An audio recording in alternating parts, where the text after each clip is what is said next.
దేవుని పరిశుద్ధ నామానికి మహిమ కలుగునుగాక.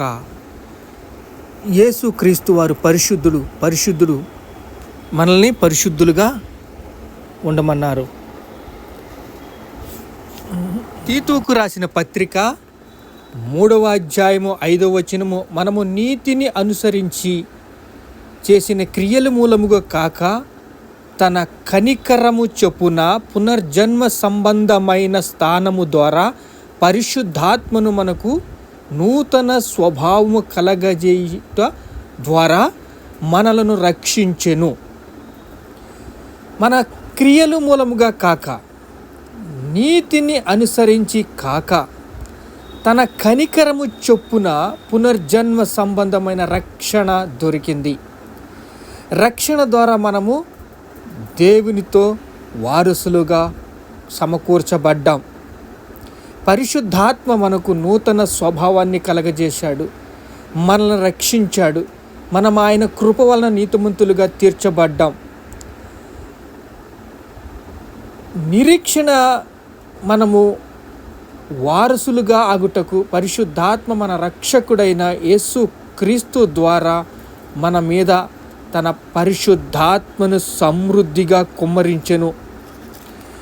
మనము ఆయన బిడ్డలమై ఉన్నాం. దేవుని బిడ్డలము అని అనిపించుకోవడానికి మనము వారసులుగా ఉన్నాం. నా విశ్వసత్యమును నా కృపయు అతనికి తోడుగా ఉండునని 89 కీర్తనలో 24వ వచనంలో ఉంటుంది. చూడండి, నా విశ్వసత్వము నా కృపయు అతనికి తోడుగా ఉండును, నా నామమును బట్టి అతని కొమ్ము హెచ్చించబడును. నేను సముద్రము మీద అతని చేతిని, నదుల మీద అతని కుడి చేతిని ఉంచెదను. ఇక్కడ వారసులుగా మనం తీర్చబడ్డాము, మనము నీతిమంతులుగా తీర్చబడ్డాము. ఆయన మనల్ని ప్రేమించాడు. సామెతల గ్రంథము 11వ అధ్యాయం 18వ వచనంలో చూస్తే, నీతిని విత్తువాడు శాశ్వతమైన బహుమానము నొందును. కృపాకాలంలో ఉన్నాం మనం. కృప ఎంబడి కృప మనకు దొరికింది. మనల్ని ఆయన ప్రేమిస్తున్నాడు, పరిశుద్ధపరిచాడు. ఇది మనం వారసులుగా ఉండి ఆయన నామాన్ని మహిమపరచడానికి, అనేక జనుల్ని పురికొల్పడానికి ఆయన మన హృదయంలో పరిశుద్ధాత్మని ఉంచాడు.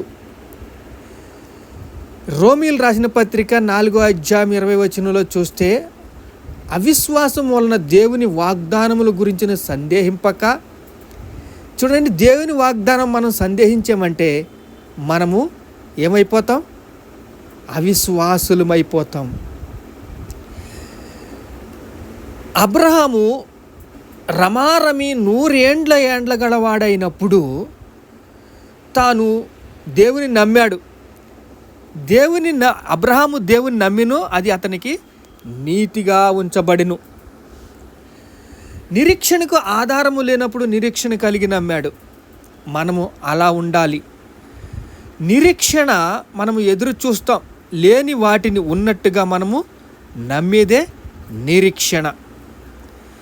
తన శరీరము మృతుతుల్యము అయినప్పుడు ఎవరో అబ్రహాము, లేని వాటిని ఉన్నట్టుగా పిలిచేదే క్రైస్తవుడు.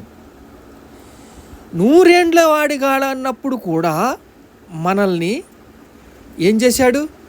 నీతిమంతులుగా తీర్చడానికి తాను విశ్వాసులకు తండ్రి అయ్యాడు.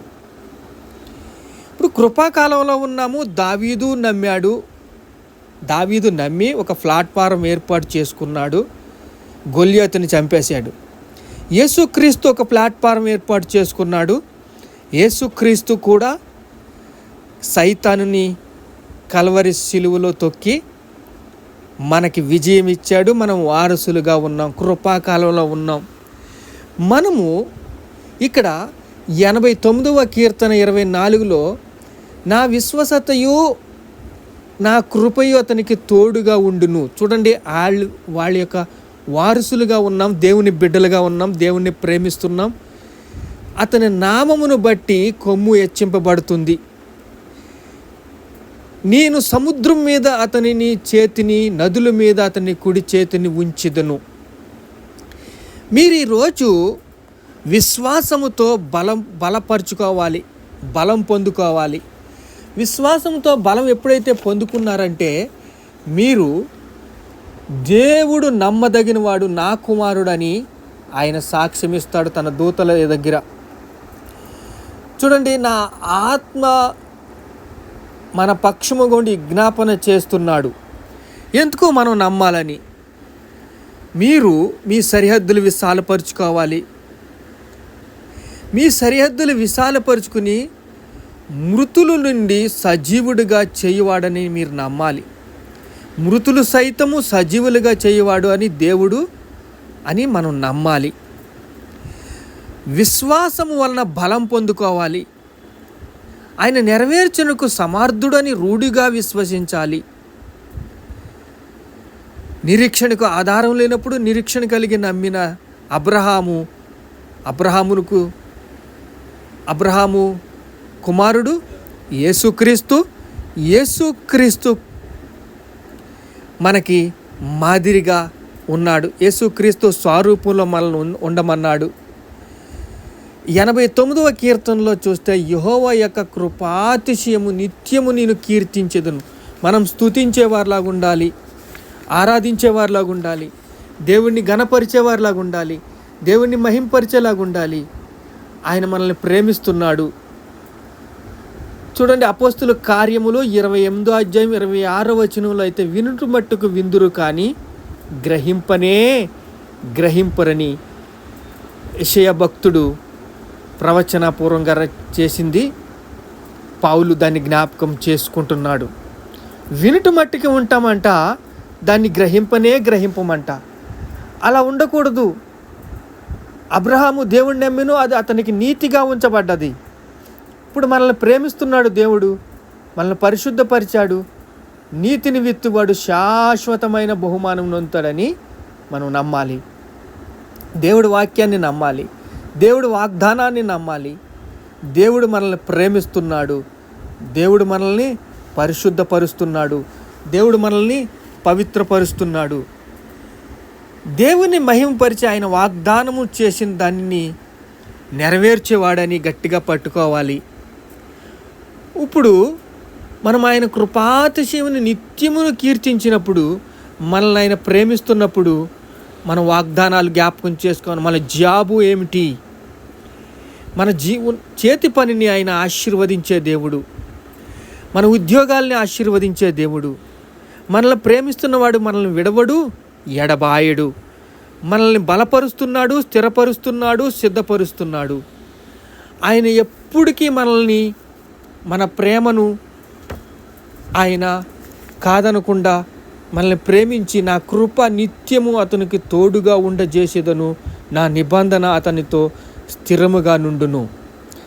నా కృప నిత్యము అతనికి తోడుగా ఉంటుందని వాగ్దానం చేసిన దేవుడు నమ్మదగినవాడు. మనల్ని ప్రేమిస్తున్నవాడు నమ్మదగినవాడు.